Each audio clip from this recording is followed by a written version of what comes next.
Everybody makes mistakes, but even some of the smallest slip-ups can have colossal consequences that end up costing an absolute fortune. So, following on from part 1 and 2, here's even more massive mistakes with price tags that'll blow your mind.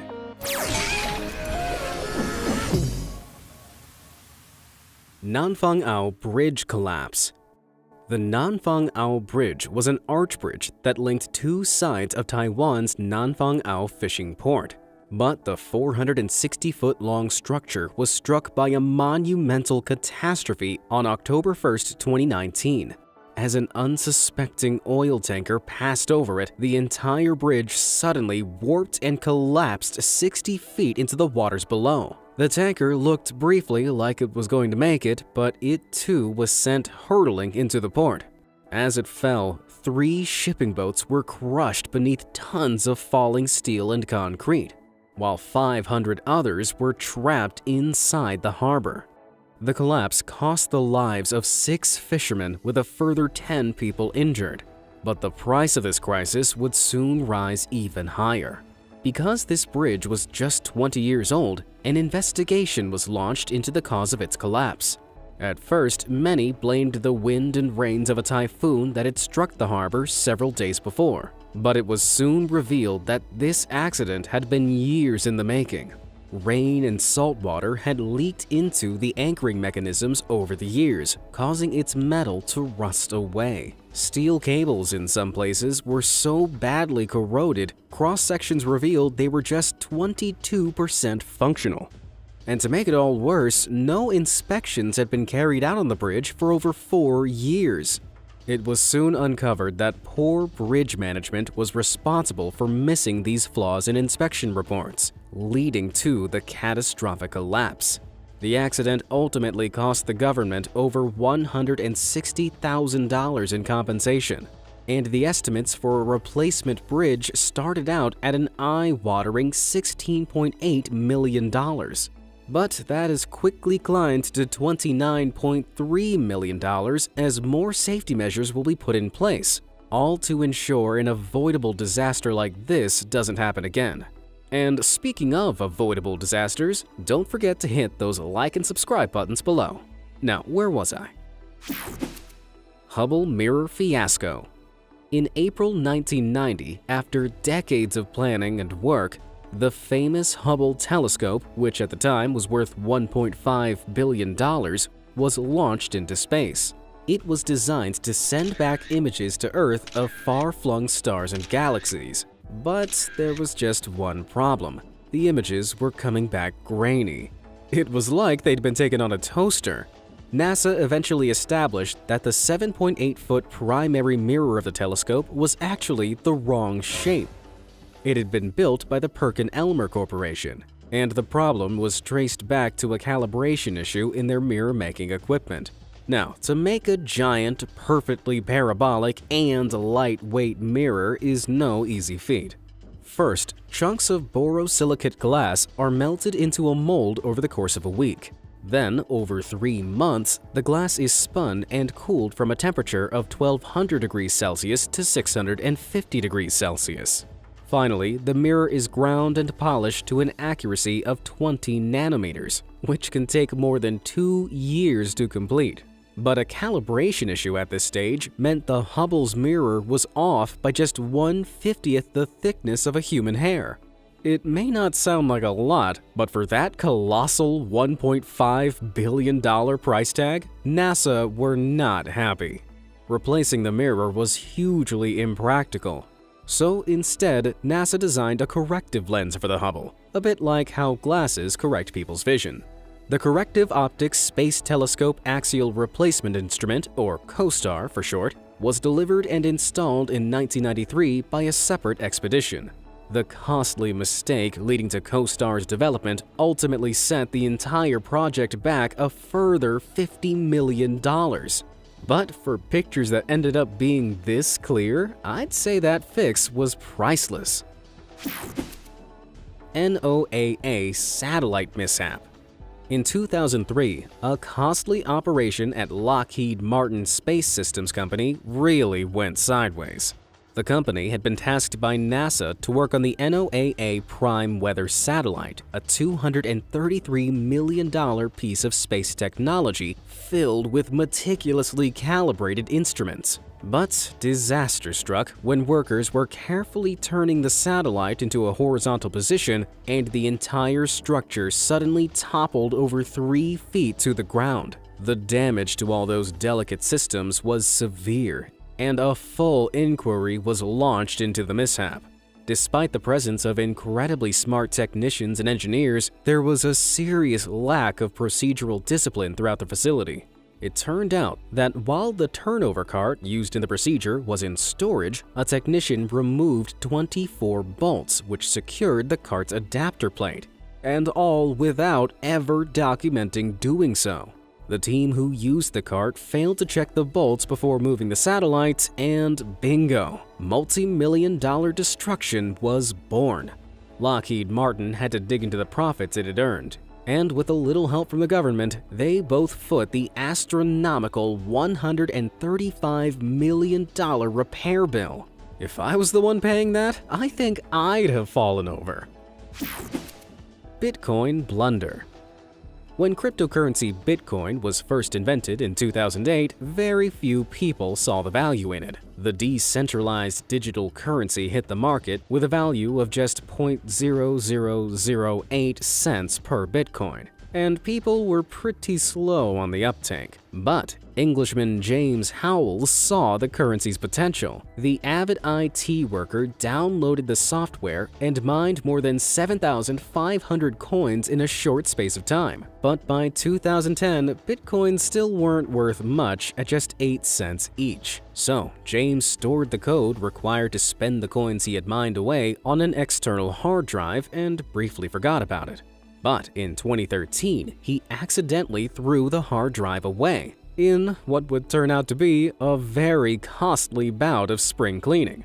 Unfortunately for him, 2013 was the year Bitcoin really started to take off. By April, it had reached a peak of $220 per coin, making James's stash worth a phenomenal $1.65 million.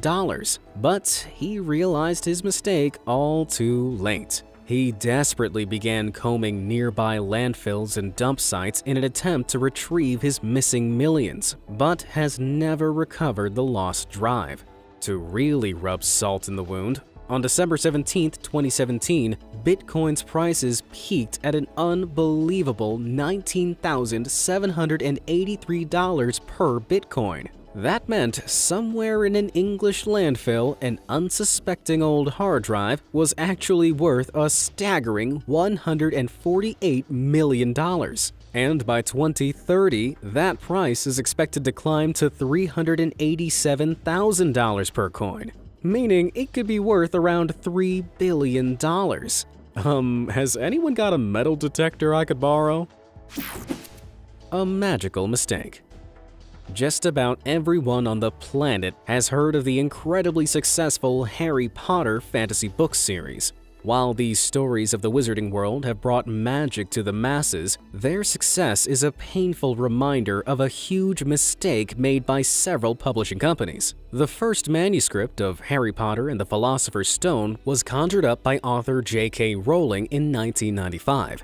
It had taken her 5 grueling years to put what was in her head to paper. But that would turn out to be the easiest part. Her literary agent approached a number of publishing houses, who you'd have thought would have been fighting over the chance to print it. But amazingly, 12 different houses rejected the manuscript before it eventually ended up with Bloomsbury.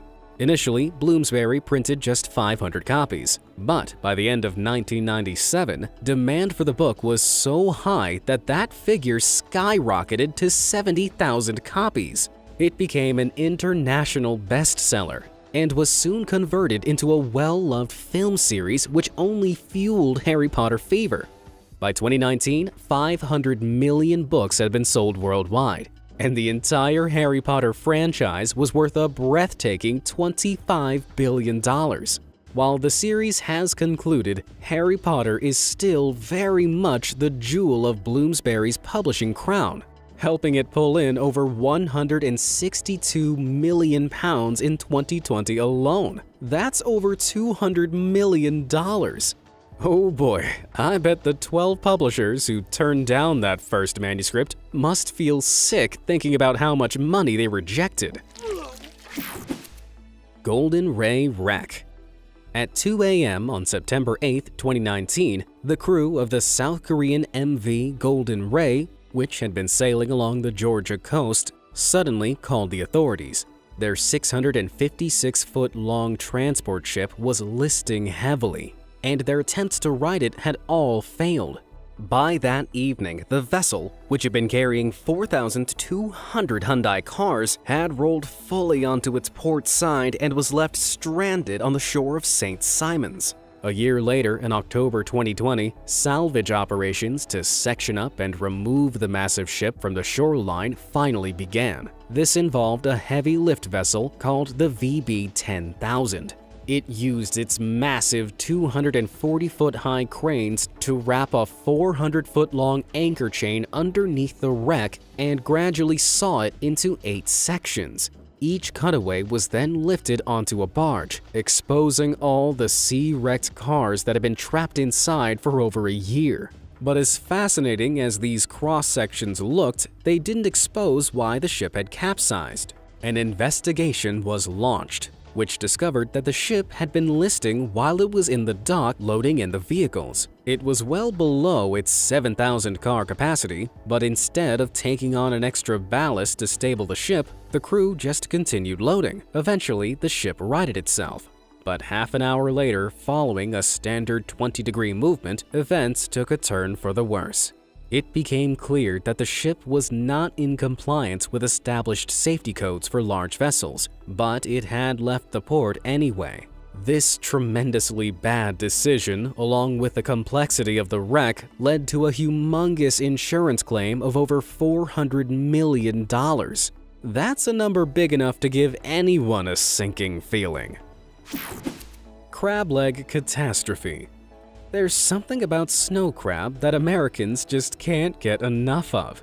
Their soft, tender meat has customers paying extortionate amounts for a single serving, something seafood restaurant chain Red Lobster tried to capitalize on back in 2003. That year, they began offering an all-you-can-eat crab promotion for just $22.99. Their internal calculations determined that this price, which was just a few dollars more than their regular $14.99 buffet, was high enough to fuel a tasty profit. But they were oh so very wrong. It turned out that people willing to pay $22.99 were really big fans of snow crab. Red Lobster's profitable calculations assumed customers would eat up to 2 plates of crab plus other sides and mains. But they were actually eating more than twice that amount on average. This is because crab meat isn't thick, so customers were able to eat a lot more before filling up. Not only that, but crab is a fiddly food to eat, meaning customers were spending much longer at their tables, so they really got their money's worth. Red Lobster, on the other claw, started hemorrhaging money. They'd inadvertently sparked a huge demand for the legs, which are an import item. This caused the price of the crabs to skyrocket, meaning that to honor the promotion, Red Lobster had to keep buying in snow crabs at increasingly exorbitant prices. By the end of just 1 quarter, the company took a massive $3.3 million loss. This triggered a cascade effect, where Wall Street analysts saw the mismanagement mistake and downgraded their stock price, wiping a huge $400 million off the company's value. That'll teach them for underestimating the American appetite. Ariane 5 Flight 501. June 4, 1996 was a dark day for the European Space Agency. It marked the launch of Europe's newest unmanned rocket, the Ariane 5, which was a predecessor of the super successful Ariane 4. It was loaded up with 4 incredibly expensive satellites and achieved liftoff. But 37 seconds in, something went horribly wrong.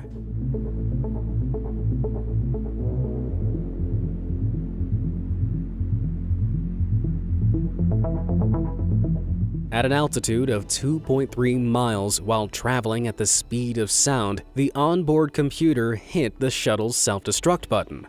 The rocket, along with the 4 satellites, exploded into an unrecoverable ball of smoke, fire, and debris.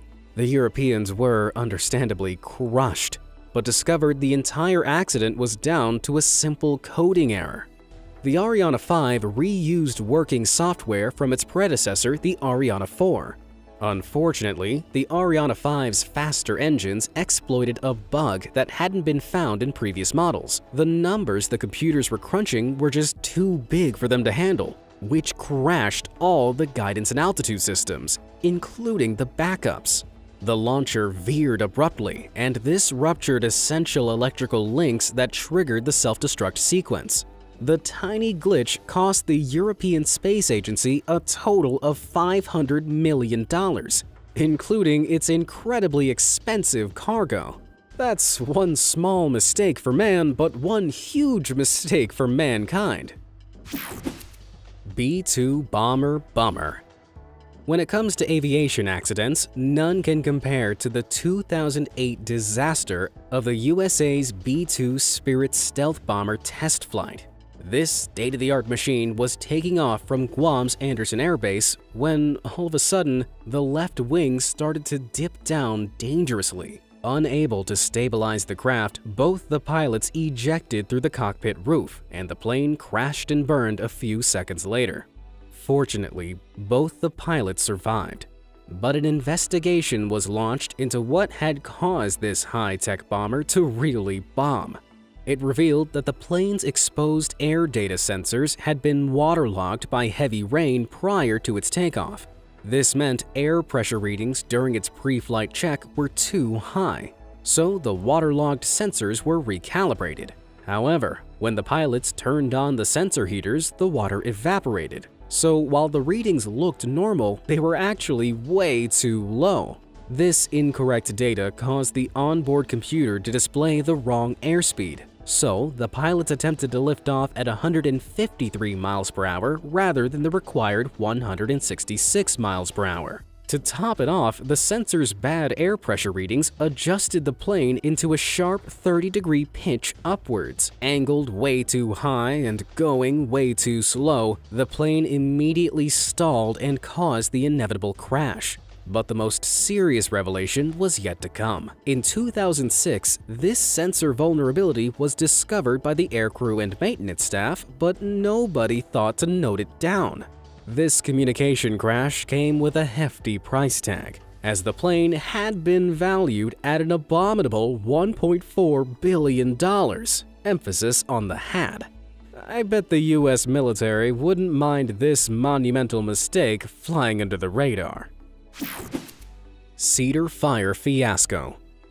When novice hunter Sergio Martinez got lost wandering the wilds of Southern California back in October 2003, he was convinced he was going to die. In a desperate attempt to attract the attention of nearby rescue helicopters, he lit 2 small signal fires amidst the dry brush of the San Diego hills. While the fire and smoke he made did get attention, it wasn't for a good reason. The hastily made signal fires accidentally sparked a huge, uncontrollable wildfire, which was driven across the landscape by the strong Santa Ana winds. Thanks to this, it quickly spread at a rate of 3,600 acres per hour. That's more than 2,700 football fields of hills set ablaze every 60 minutes. By the time it was finally contained on November 4th, it had scorched more than 273,000 acres, an area of land roughly the same size as Hong Kong. 2,820 homes and buildings were destroyed, and 15 people tragically lost their lives. Even today, it's widely considered one of the worst wildfires in Californian history. Despite this, Martinez was only sentenced to serve 6 months in a work furlough program, along with 960 hours of community service. While his stupid decision didn't cost him all that much, insurance losses were estimated at just over $1 billion in total. That's around $1.48 billion today. Even if his house wasn't burned down, I bet he moved out of California pretty quickly.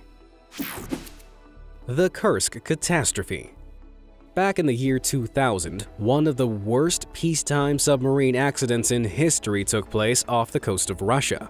The 18,000-ton nuclear submarine Kursk was in the middle of a training exercise in the Barents Sea when, all of a sudden, a huge explosion ripped through the area.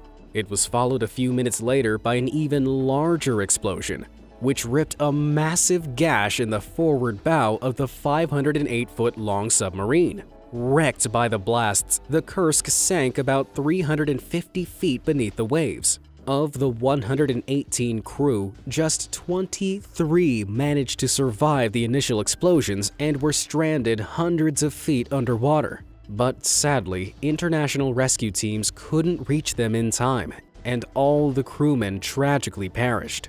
When pressed for answers about the doomed sub, Russian officials claimed that it could have been caused by a collision with a foreign submarine or an old underwater World War II bomb. But the truth eventually surfaced. A Russian Navy board determined that one of the Kursk's 65-75A super heavyweight torpedoes had leaked and exploded in its chamber from a faulty weld. Like many torpedoes, the 65-76As used hydrogen peroxide as underwater fuel.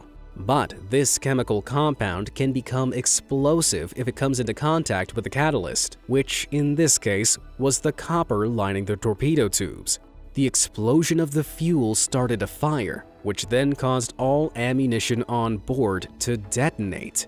It took 14 months to drag part of the sub back to the surface in a costly $70 million retrieval mission. But it was nothing in comparison to the $1 billion it had taken to build the 6-year-old submarine. In today's money, that's a bank-breaking $1.76 billion. I reckon somebody got fired for that welding mishap, probably out of the next available torpedo tube. Deepwater Horizon. On April 20th, 2010, a huge explosion engulfed the Deepwater Horizon offshore oil rig just 41 miles off the coast of Louisiana. The disaster claimed the lives of 11 workers and injured 17 others, but the worst was yet to come.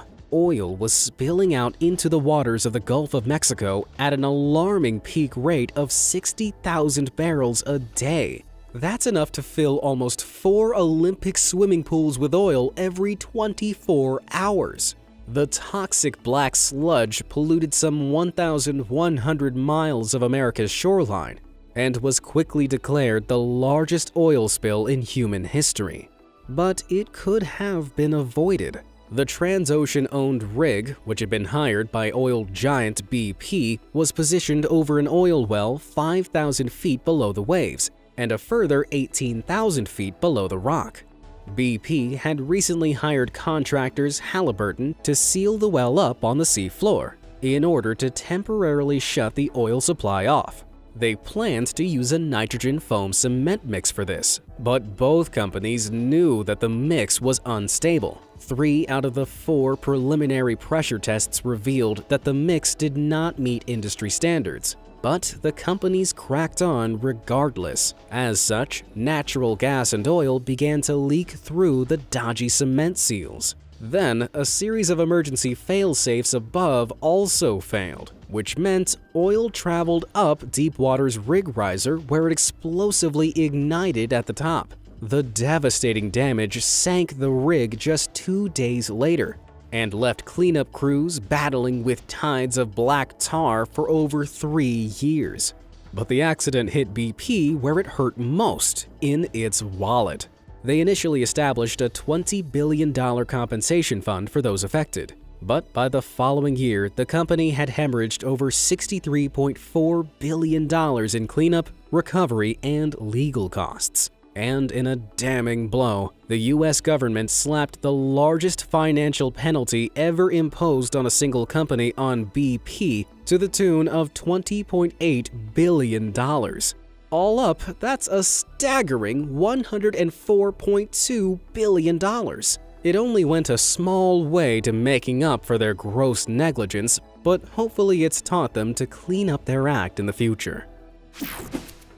Blockbuster blunder. Netflix wasn't always the international streaming success it is now. In the days before Tiger King, Stranger Things, and Money Heist, Netflix actually rented out DVDs across America through a mail-in system. It was established in 1997 and became the world's first online DVD rental store. But it only had 30 employees and 925 titles available. By 1999, they introduced a subscription service and managed to raise $30 million in venture capital financing. Even though they were actually losing money, they felt confident enough in the business model to approach Blockbuster, offering to sell Netflix to them for just $50 million. Being the undisputed kings of home video rental, Blockbuster, who had 9,000 stores and a market value of $5 billion at their peak, turned them down. But it was a move they'd come to bitterly regret a few years later. As the world moved on from videocassettes to DVDs to online streaming, Netflix adapted its business models. It wasn't until 2004 that Blockbuster launched Blockbuster Online, offering unlimited DVD rentals to compete with Netflix. But Netflix already had the online lead. Then, in 2007, Netflix launched its own streaming platform, which was streaming internationally by 2010. For Blockbuster, this was the killing blow. Very few people were renting videos and DVDs in-store anymore, and their revenue took a serious tumble. By 2010, they filed for bankruptcy and were found to be worth a fraction of their previous market value at just $24 million. Netflix, on the other hand, thrived. When the world went into lockdown in 2020, the 190-country service was valued at an astonishing $194 billion, more than 38 times that of Blockbuster's peak. Ouch! Now that's a mistake that's almost too painful to keep watching. Kobe catastrophe. Japan is no stranger to strong earthquakes. Because it's situated above 4 tectonic plates, which constantly move and grate against each other, about 1,500 earthquakes strike the island every year. Since the 1700s, huge quakes with magnitudes of 8.6 have rocked the country so violently that cities have been leveled and lives lost. So now, Japan's city planners and engineers are constantly updating and reinforcing important structures to withstand large-scale earthquakes.